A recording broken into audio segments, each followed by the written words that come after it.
KitchenAid spiralizer peeler core slicer.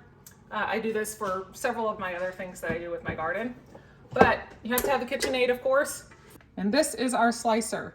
So each piece of the slicer has different little pictures on it, and it tells you which one you want to use. Because as you can see, they give you quite a few options in the container here, and they all cut it in different ways. But with my apples, I like to use this little one that has the apple on it. So that's how you have it set up. And then I will put a bowl underneath of it. We're going to shove it on this little thing so it secures it on there in place.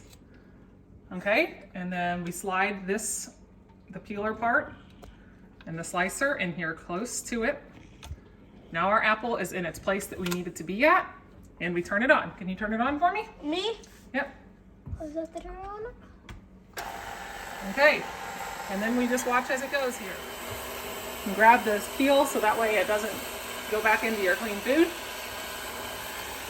And it's just slicing away.